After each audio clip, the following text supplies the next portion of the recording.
Hello friends, I am Dr. Deepak Garg. I am an orthopedic surgeon and today we will discuss about rotator cuff tear. So let's talk about a patient presenting to the OPD with a shoulder pain, and patient is a case of rotator cuff tear. So the few patients will have a sudden onset of the pain and they will usually have an acute shoulder injury, and most of the patients will have no history of trauma. They will have an insidious onset of progressive pain and it will usually be a pathologic condition. So let's talk about the rotator cuff tear, the types of rotator cuff tear. So it can be a partial thickness rotator cuff tear or it can be a full thickness rotator cuff tear. The partial thickness rotator cuff tear can be from the articular side, which is a more common. It can be on the bursal side, which is not very much common, or it can be a intratendinous. So now if we want to divide according to the thickness involved, so we can divide it into two types: less than 50% of the thickness involved, more than 50% of the thickness involved. The treatment usually will depend upon the thickness involved.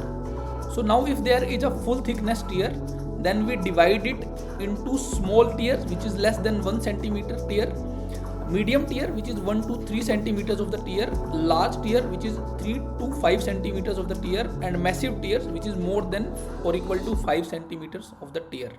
Usually there can be a retraction of the tear tissue in large and massive tears. So we should know the poor prognostic factors when we have a patient in front of us. We have already done the MRI, we already know the tear, we know whether this is a full thickness tear or it is a partial thickness tear, we know whether the tissue is retracted or not. So now what are the poor prognostic factors in such situations?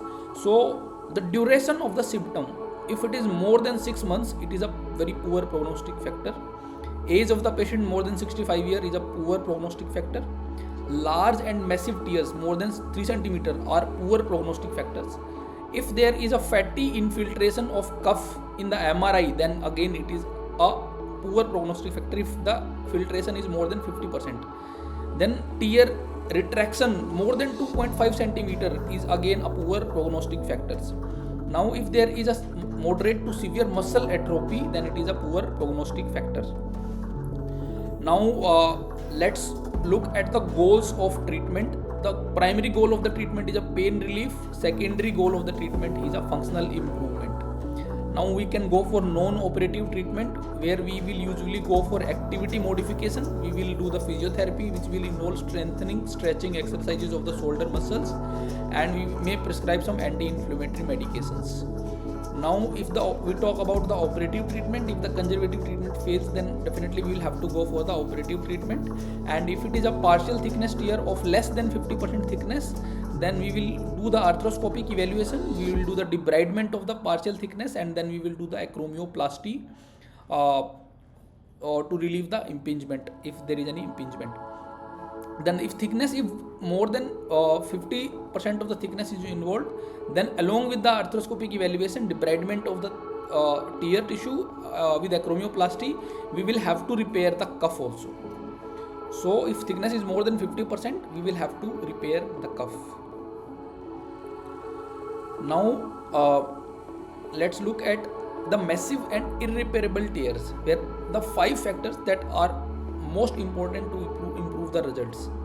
Now number 1 is adequate subacromial decompression must be there.